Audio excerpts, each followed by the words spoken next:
बिस्मिल्लाहिर्रहमानिर्रहीम। शुरू अल्लाह के नाम से जो बड़ा मेहरबान निहायत रहम करने वाला है। अस्सलाम वालेकुम, वेलकम टू माय किचन। पुलाव तो आपने मुख्तलिफ किस्म के खाए होंगे, लेकिन आज जिस पुलाव की रेसिपी मैं आपसे शेयर कर रही हूँ ना, वो कम बजट के साथ साथ बहुत ही मज़ेदार बनने वाला है। बिल्कुल यूनिक सा इसका टेस्ट होगा, बहुत ही लाइट मज़ेदार सा ये पुलाव बनकर तैयार होता है।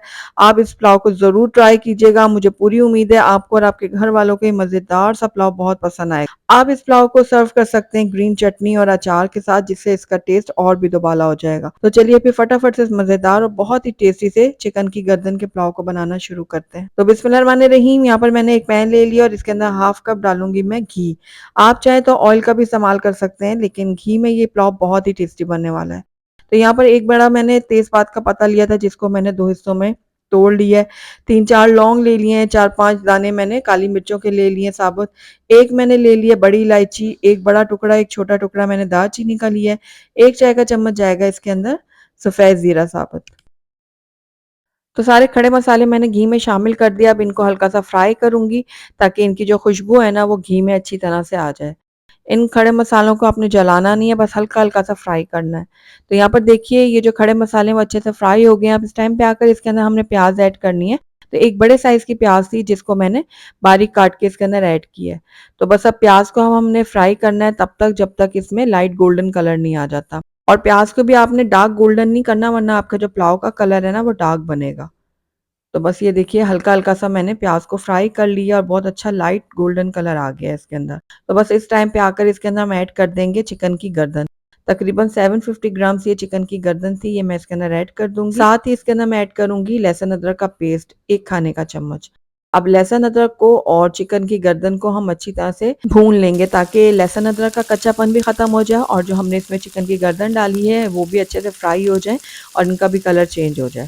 तो तकरीबन 2 मिनट के लिए मैंने चिकन की गर्दन को लहसुन अदरक और प्याज के साथ भून लिया था। तो ये देखिए अच्छे से ये फ्राई हो गई, इनका कलर भी चेंज हो गया है। तो बस इस टाइम पे आकर इसके अंदर हम टमाटर ऐड करेंगे।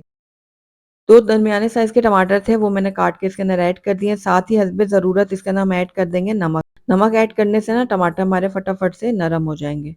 अब टमाटर को भी हम अच्छी तरह से भून लेंगे चिकन की गर्दन के साथ। ये देखिए इस तरह से। तकरीबन 1 मिनट के लिए मैंने टमाटर डालने के बाद इनको भी भून लिया था। तो यहाँ पर देखिए टमाटर हमारे हल्के-हल्के सॉफ्ट होने लग गए हैं। बस इस टाइम पे आकर इसके अंदर हम ऐड करेंगे हरी मिर्च का पेस्ट। मैंने 8 से 10 हरी मिर्च ली थी, जिनको मैंने बारीक पीस के इसके अंदर ऐड किया। आप अपने टेस्ट के अकॉर्डिंग डाल सकते हैं, जितना तीखा आप पसंद करें। इसके अलावा 1 चाय का चम्मच मैंने ऐड किया काली मिर्चों का पाउडर। तो बस इन दोनों चीज़ों को भी हम कुछ देर के लिए पकाएँगे चिकन की गर्दन के साथ, ताकि इनका कच्चापन भी खत्म हो जाए। तो ये देखिए इस तरह से तकरीबन 1 मिनट के लिए मैंने इसको भून लिया था। अच्छा, इस टाइम पे आकर मैंने बिल्कुल थोड़ा-सा इसके अंदर पानी ऐड किया था, ताकि गर्दन हमारी गल जाए और टमाटर भी हमारे बहुत अच्छे से सॉफ्ट हो जाएँ। तो यहाँ पर देखिए अब थोड़ा-सा इसको कवर करते हैं, 1.5 से 2 मिनट के लिए लो फ्लेम में पका लेते हैं।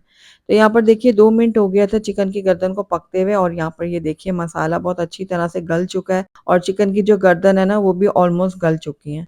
तो बस इस टाइम पे आकर इसकी हम थोड़ी-सी भुनाई कर लेते हैं, लेकिन साथ ही इसके अंदर हम ऐड कर देंगे दही।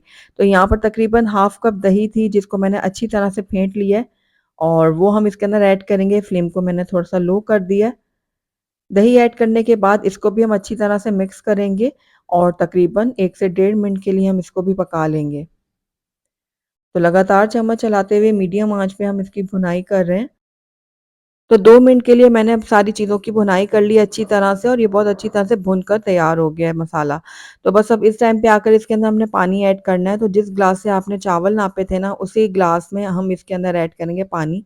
तो मैं यहाँ पर चूँकि 2 ग्लास चावलों का इस्तेमाल कर रही हूँ, तो मैं 3 ग्लास पानी ऐड करूँगी। और यहाँ पर मैंने साबित हरी मिर्चें भी ऐड कर दी हैं। बस सारी चीज़ों को अच्छे से मिक्स कर लेते हैं, और इस टाइम पे आकर आप नमक चेक कर लीजिएगा, अगर कम लगे तो और ऐड कर सकते हैं। तो नमक मेरा बिल्कुल परफेक्ट था, बस अब इसको कवर करके पानी में अच्छे से बॉयल आने देते हैं। तो यहाँ पर देखिए पानी में बहुत अच्छी तरह से बॉयल आ चुके हैं, बस इस टाइम पे आकर इसके अंदर हम चावल ऐड करेंगे। तो 2 ग्लास चावल मैंने लिए थे, जिनको अच्छी तरह से धो के भिगो के रख दिया था मैंने पहले ही, और अब ये इसमें डाल देंगे। ये तकरीबन आधा किलो चावल थे। तो बस अब चावलों को हम अच्छी तरह से मिक्स कर लेते हैं। हल्के हाथों से मिक्स करेंगे ताकि चावल हमारे टूटे ना। तो बस अब इसको कवर करते हैं और इसको तब तक पकाते हैं जब तक पानी ड्राई नहीं हो जाता। तो यहाँ पर देखिए पानी है ना ड्राई हो गया है, थोड़ा-थोड़ा सा पानी इसमें रह गया है। हल्का-हल्का सा रहना चाहिए, ज़्यादा नहीं रहना चाहिए। तो बस अब इसके अंदर हम ऐड करेंगे गरम मसाला पाउडर, तकरीबन 1 चाय का चम्मच मैंने गरम मसाला पाउडर इस तरह से फैलाते हुए डाल दिया है। तो बस अब गरम मसाले को हम हल्का-हल्का सा मिक्स कर लेते हैं, इस तरह से। तो बस अब चावल जो है हमारे दम के लिए रेडी हैं, तो यहाँ पर मैंने एक पुराना तवा ले लिया है, वो हम रखेंगे चूल्हे के ऊपर। उसके बाद ये जो हमारा पैन है, वो रख देंगे तवे के ऊपर। अब यहाँ पर जो इसकी लिड थी ना पैन की, उसको मैंने कवर चढ़ा दिया था और इस तरह से रखकर हम इसको पहले हाई फ्लेम में पकाएँगे। जैसे स्टीम बन जाएगी, फ्लेम को लो करेंगे और 12 से 15 मिनट के लिए इसको लो फ्लेम में दम के लिए रख देंगे। तो यहाँ पर तकरीबन 15 मिनट हो गए थे चावलों को दम पे रखे हुए, तो माशाल्लाह से बहुत ही ज़बरदस्त सी खुशबुएँ आ रही हैं इस पुलाव से। और ये देखिए कितना खिला-खिला सा हमारा ये पुलाव बनकर तैयार हुआ है। तो पुलाव हमारा बिल्कुल रेडी हो गया है सर्व करने के लिए। आइए अब इसको अब हम सर्व कर लेते हैं।